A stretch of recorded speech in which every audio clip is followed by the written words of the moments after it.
Hey guys, नमस्कार। मैं अजीत आप सभी का स्वागत करते हैं एक और नए फ्रेश वीडियो में। तो क्या 4GB वेरिएंट वाले जो हैंडसेट्स आते हैं क्या वो स्लो हो रहे हैं दिनों दिन? क्या ब्रांड इसे स्लो कर रही है? वहीं 4GB रैम अगर आपके एक एंड्रॉयड फ़ोन में है और 4GB रैम एक आपके लैपटॉप में है तो लैपटॉप फार बेटर चलता है, लेकिन एक एंड्रॉयड स्मार्टफोन 4GB रैम बहुत कम पड़ता है, शायद 6GB और 8GB भी। ऐसा क्यों? और 4GB रैम के पीछे जो भी तथ्य मैं आपको बताने वाला हूं, ये तथ्य शायद कहीं गलत हो सकते हैं क्योंकि इसका कोई पुख्ता सबूत नहीं है मेरे पास, लेकिन मेरा मानना है कि कहीं ना कहीं इस चीज़ का इन्वॉल्वमेंट है। किस चीज़ का इन्वॉल्वमेंट है इसके बारे में सबसे पहले बात करते हैं, और उसके पहले यहाँ पर ढेरों जानकारी आपको देने वाले हैं कि 4GB रैम वाला फ़ोन आपको खरीदना चाहिए या नहीं खरीदना चाहिए। 4GB रैम क्या यहाँ ब्रांड स्लो कर रही है धीरे धीरे समय के साथ? 4GB रैम अगर यहाँ पर आपको सस्ते में मिल रहा है तो आपको फ़ोन लेना चाहिए या नहीं लेना चाहिए?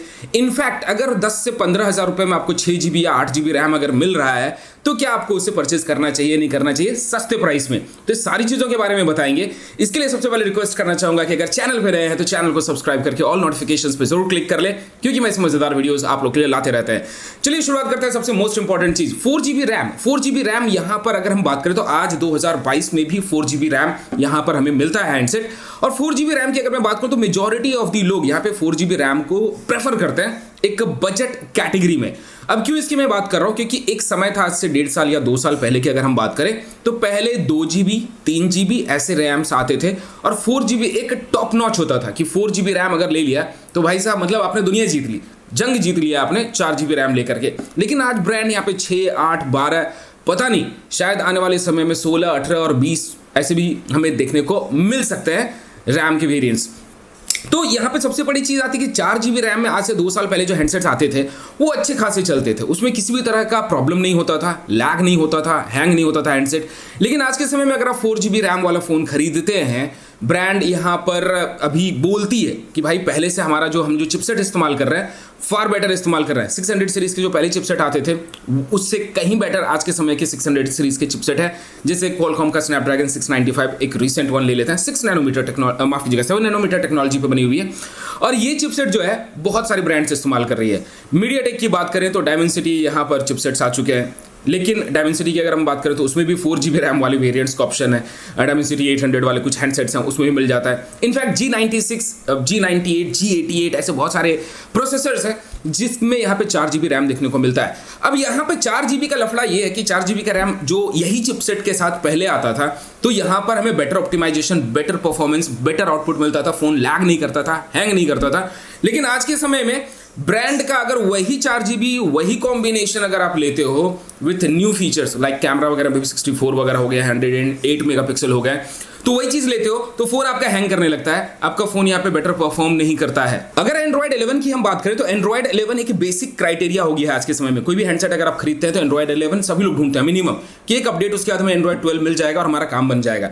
तो अगर समय के साथ आप देखिएगा तो चिपसेट वही यूज हो रहे हैं, थोड़े बहुत मॉडिफिकेशंस हुए हैं, ज्यादा कुछ मेजर अपग्रेड्स यहाँ पे देखने को नहीं मिले हैं, और जिसकी वजह से जब यहाँ पर आप हैंडसेट को खरीदते हैं वही चिपसेट के साथ यहाँ पर थोड़ा इंप्रोवाइज करके रैम को यहाँ पे पुट ऑन किया जा रहा है, और जिसकी वजह से जो मिनिमम रिक्वायरमेंट है, अगर एंड्रॉइड 11 की हम बात करें तो एंड्रॉइड 11 का एक गो एडिशन भी आता है। अब गो एडिशन एंड्रॉइड ने क्यों बनाया, इसके पीछे रीजन था क्योंकि एंड्रॉइड 11 जो चिपसेट है वो उतना बेटर परफॉर्म नहीं कर सकता है। एंड्रॉइड 11 जो फुल फ्लेज वाला जो ओएस है वो बेटर परफॉर्म नहीं कर सकता है एक 4GB रैम के साथ या फिर 3GB रैम के साथ। तो उसके लिए उन्होंने गो एडिशन यहाँ पे बनाया है ताकि यहाँ पर बेहतर आपको आउटपुट मिले, बेहतर ऑप्टिमाइजेशन ब्रांड आपको करके दे सके।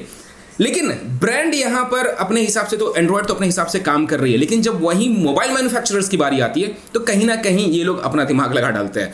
अब बात यह आ जाती है कि समय के साथ एप्लीकेशंस के भी साइजेस बढ़ रहे हैं। पहले अगर हम व्हाट्सएप की बात करें तो 500 MB के अंदर हुआ करता था, आज व्हाट्सएप के भी साइजेस बढ़ गए हैं, फेसबुक की साइज बढ़ गई है, सभी एप्लीकेशंस धीरे धीरे बहुत ही लार्ज होते जा रहे हैं, ह्यूज साइजेस होते जा रहे हैं। तो ये भी एक मेजर रीजन है क्योंकि उन एप्लीकेशंस को रन करने के लिए ज़्यादा स्पेस, ज़्यादा कैशे फाइल बिल्ड होता है, यहाँ पर ज़्यादा रैम चाहिए। क्योंकि अगर मैं यहाँ पे टेक्निकली देखने जाऊँ तो एंड्रॉइड 11 को जो बेसिक रिक्वायरमेंट के कैटेगरी में जो डाला गया दैट इज़ 4GB रैम। अब 4GB रैम अगर यहाँ आपको एंड्रॉइड 11 को ही चाहिए चलने के लिए तो टेक्निकलिटीज़ के साथ अगर आप देखिएगा तो एंड्रॉइड 11 उस पर कस्टम यूआई, अब कस्टम यूआई और एंड्रॉइड 11 अगर आप मिला दीजिएगा तो शायद मतलब वर्स्ट कम वर्स्ट ऑप्टिमाइजेशंस करके भी अगर ब्रांड करके देती है ना, तो 2.5 से 3 GB के आसपास आपका minimum RAM any time utilize होगा। अब 3 GB मान के अगर चलते हैं और 4 GB रैम का फोन आपका है, तो 1 GB रैम में बहुत सारे एप्लीकेशंस आप कैसे चलाइएगा, पहली चीज। दूसरी चीज, अब जो सवाल आता है वो आता है कि हमारे कंप्यूटर में 4 GB रैम तो भैया सही चलता है, लेकिन मोबाइल में क्यों नहीं चलता है? इसके पीछे रीजन है, कंप्यूटर या लैपटॉप पे जो भी चीजें आप सर्फ करते हैं, मेजॉरिटी ऑफ दी चीजें आप इंटरनेट एक्सप्लोरर या फिर क्रोम ब्राउजर पे जाकर के सर्च करते हैं, मेजॉरिटी ऑफ दी चीजें वहां पे मिल जाती है। जैसे फॉर एन एग्जांपल, अगर आपको यूट्यूब चलाना है तो आप यूट्यूब गूगल क्रोम में जाके सर्च कीजिएगा, यूट्यूब का वेबसाइट खुलेगा और वहां से जाके आप उसे रन कर सकते हैं, प्ले कर सकते हैं, सारी चीजें देख सकते हैं। जियो सावन नो डाउट एप्लीकेशंस अवेलेबल है, लेकिन मेजॉरिटी ऑफ द लोग अभी भी क्रोम ब्राउजर या फिर इंटरनेट एक्सप्लोरर पे जाकर के ऐसी चीजों को सर्च करते हैं और उसके बाद फिर उसका डेटा कंजम्पशन करते हैं, अपना यूटिलाइजेशन करते हैं। लेकिन वहीं अगर एंड्रॉइड फोन्स की हम बात करें तो एंड्रॉइड फोन में हर एक चीज का एक एप्लीकेशन बना हुआ है। जैसे यूट्यूब यहाँ पे किसी ब्राउजर के अंदर तो आप सर्च कर ही सकते हैं, लेकिन साथ ही साथ उसके लिए एक एप्लीकेशन भी डिजाइन किया गया है। जियो सावन की बात करें तो अलग से एप्लीकेशन डिजाइन किया गया है।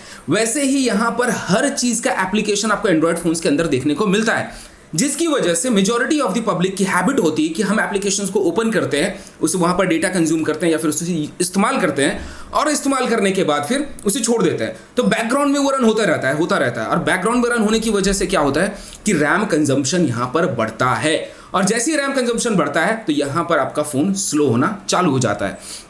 आज के समय में अगर हम बात करें तो बेसिक क्राइटेरिया होना चाहिए कि भाई ब्रांड को 4 GB बंद करके 6 GB पे स्विच होना चाहिए, ये मेरा मानना है। लेकिन दूसरी बात ये भी दिमाग में आता है कि ब्रांड अगर चाहे तो इसे बेटर ऑप्टिमाइज कर सकती है। जैसे कि 4 GB रैम में अगर हम बात करें तो माइक्रोमैक्स के भी फोन्स हमने देखे हैं, मोटोरोला के फोन्स हमने देखे हैं, जो कि कंप्लीट यहाँ पे स्टॉक एंड्रॉइड के साथ आता है और ये 4 GB में भी आपको बेहतरीन परफॉर्मेंस निकाल करके देता है। तब आकर के एक सवाल सहन में आता है कि दूसरे ब्रांड्स क्यों नहीं कर पाती है। तो कहीं ना कहीं मुझे जो ये लगता है, जिसका मेरे पास पुख्ता सबूत नहीं है, ब्रांड्स यहाँ जानबूझ करके 4 GB रैम वाले फोन को चाहती है कि यूजर्स स्किप करे, उसे ना परचेज करे और यहाँ 6 GB रैम को खरीदे। इसके पीछे लॉजिक ये बैठता है क्योंकि ज्यादा महंगा फोन आपका होगा, डेफिनेटली ब्रांड की मोटी कमाई होगी, क्योंकि 6 GB रैम का अगर आप फोन खरीदिएगा तो उसकी प्राइस भी ज्यादा होगी। और टेक्निकली अगर आप यहाँ देखिएगा 4 और 6 GB रैम वाले वेरिएंट में, तो कहीं ना कहीं ब्रांड यहाँ पे भयंकर वाला ट्विक्स कर रही है। कैसे? पहले आता था 3+64, 4+64, आज के समय आता है 4+64, और दूसरा वाला अगर ऑप्शन चाहिए तो सीधा हो जाता है 6+128। जी हाँ, तो यहाँ पर रैम भी बढ़ गया, रोम भी बढ़ गया, और जिसकी वजह से प्राइस का गैप कम से कम 3 से 4 हज़ार रुपये हो जाता है। तो ये भी एक मेजर रीजन है कि ब्रांड यहाँ पे पैसे ज्यादा बनाना चाह रही है, जिसकी वजह से फोन के प्राइसेस बढ़ रहे हैं। हाँ, वहीं साथ ही साथ अगर बेटर ऑप्टिमाइजेशन 4 GB रैम में भी किया जा सकता है, क्योंकि पहले यहाँ पे रैम अगर हम टाइप्स की बात करें तो पहले LPDDR 3x 2x ऐसे इस्तेमाल होते थे। आज के समय 4x 5x इस्तेमाल होते हैं। 5x no doubt flagship phones में आते हैं, 4x मिनिमम अभी इस्तेमाल हो रहा है। तो 4x की अगर हम बात करें तो शायद ब्रांड इसे बेहतर कर सकती है, लेकिन ब्रांड नहीं करना चाहती है। ये मैं सोच रहा हूँ, पता नहीं इसमें शायद मैं गलत हो जाऊं या फिर गलत हो सकता हूं। बाकी आप क्या सोचते हैं इसके बारे में मुझे जरूर बताइएगा, क्योंकि 4 GB प्लस 128 GB एक कॉम्बिनेशन आया हुआ है iQOO का फोन। iQOO के अंदर आपको एक वेरिएंट मिल जाता है फोन के।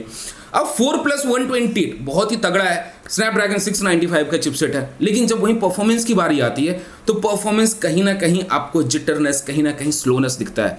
तो साफ लगता है कि ब्रांड एक तरफ बोलती है कि भैया हम स्नैपड्रैगन 695 लेटेस्ट चिपसेट इस्तेमाल कर रहे हैं, लेटेस्ट आपको यहाँ पर रैम का वेरिएंट दे रहा है, स्टोरेज टाइप दे रहा है, तो फिर फोन स्लो क्यों है, फोन हैंग क्यों कर रहा है, फोन यहाँ पर स्लो रिस्पॉन्स क्यों कर रहा है? तो ऐसे बहुत सारे सवाल आते हैं। लेकिन वहीं 4 GB लैपटॉप और एंड्रॉयड फोन की बात करें तो शायद आपको लॉजिक यहाँ पे समझ में आ गया होगा। बेहतर परफॉर्मेंस इसलिए लैपटॉप या कंप्यूटर्स में मिलता है क्योंकि वहाँ पे इंडिविजुअल एप्लीकेशंस हम इस्तेमाल नहीं करते हैं, जबकि स्मार्टफोन्स के अंदर, इंडिविजुअल फोन्स के अंदर हम यहाँ पे मेजॉरिटी ऑफ द एप्लीकेशंस को इस्तेमाल करते हैं, ढेरों एप्लीकेशंस इस्तेमाल करते हैं।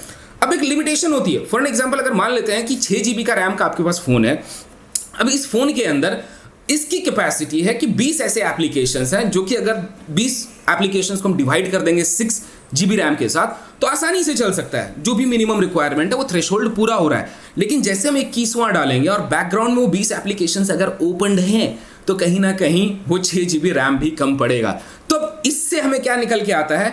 ऑप्टिमाइजेशन। जी हाँ, ब्रांड का UI कितना ऑप्टिमाइज्ड है, और सबसे मोस्ट इंपॉर्टेंट चीज कि ब्रांड के UI को स्मार्ट बनना पड़ेगा कि बैकग्राउंड में वो एप्लीकेशन कितने टाइम से पड़ा हुआ है, उसे किल करना है या नहीं करना है। ये सारी चीजें बेटर ऑप्टिमाइजेशन के साथ ही आ सकती है। तो एक छोटा सा फीडबैक रहा, एक छोटी सी जानकारी रही मेरी एंड से कि 4 GB रैम के फ़ोन क्यों स्लो हो रहे हैं, 4 GB रैम आपको लेना चाहिए या नहीं लेना चाहिए, इसका जवाब अभी दे देता हूं। नहीं लीजिए, स्किप कर दीजिए तो बेहतर होगा, क्योंकि कहीं ना कहीं अभी जो एप्लीकेशंस है, जो UI है एंड्रॉयड 11 की मिनिमम क्राइटेरिया, आगे एंड्रॉयड 12 का आप वेट कीजिएगा। बट ऑब्वियस एंड्रॉयड 11 अगर इस फोन में है तो मैं एंड्रॉयड 12 का भी उम्मीद करूंगा कि मुझे मिलेगा एक मेजर अपग्रेड। तो 4 GB रैम आपको मुंह के बल गिरा सकता है। ओके, मैं एक पॉइंट यहाँ पे मिस कर गया था, अभी वीडियो में फिनिश करके मैं उठ ही रहा था। तो मैं बता दूं कि रैम हम बढ़ा सकते हैं कि नहीं बढ़ा सकते, एक सवाल ये भी था। और रैम हम यहाँ वर्चुअली बढ़ा सकते हैं। क्या वर्चुअल रैम्स ज़्यादा मददगार होते हैं? तो मैं बोलूँगा कि उतना कुछ खासा नहीं, लेकिन हाँ बैकग्राउंड एप्स में आपको हेल्प करता है सो दैट कि वो बैकग्राउंड में किल ना हो। लेकिन रनिंग में या परफॉर्मेंस में अगर हम बात करें तो उतना ज़्यादा मैटर नहीं करता है। तो वर्चुअली रैम को बढ़ाया जा सकता है। कितना बढ़ाया जा सकता है ये completely brand to brand differ करता है। कोई 1 GB का भी ऑप्शन देते हैं, कोई 8 GB का भी ऑप्शन देते हैं। लेकिन मेरा मानना है कि अगर ब्रांड सारे फोन्स के अंदर जो 4 GB वाले फोन्स आते हैं उसके अंदर अगर मिनिमम 3 to 4 GB या 6 GB रैम तक का अगर वर्चुअल रैम का ऑप्शन दे, तो कहीं ना कहीं 4 GB रैम जो आज स्ट्रगल कर रही है चलने में, या फिर 4 GB वेरिएंट जो आप निकालते हैं आज भी मार्केट में बेचने के लिए, जो एज ए यूजर उनको फायदा होगा अगर 4 to 6 GB additional virtual RAM यहाँ पर बढ़ाने का ऑप्शन मिल जाए। तो परफॉर्मेंस थोड़ा इंप्रूव होगा, डेफिनेटली इंप्रूव होगा। और 4 GB रैम वाले जो फोन खरीदना चाहते हैं, जो टाइट बजट के साथ चल रहा है, उनको भी एक बेहतर फोन मिल पाएगा। तो ये एक छोटी सी जानकारी रही मेरी तरफ से। उम्मीद करता हूं वीडियो में दी गई जानकारी आपको पसंद आई होगी। वीडियो पसंद आए तो वीडियो को लाइक कर दीजिए, शेयर कर दीजिए, और चैनल पे नए हैं बिना सब्सक्राइब की मत जाइएगा, क्योंकि मैं इस मजेदार वीडियोस आप लोग के लिए लाते रहते हैं। ऐसे प्यार देते रहिए। मिलता है अगले वीडियो में। Till then tata, bye bye.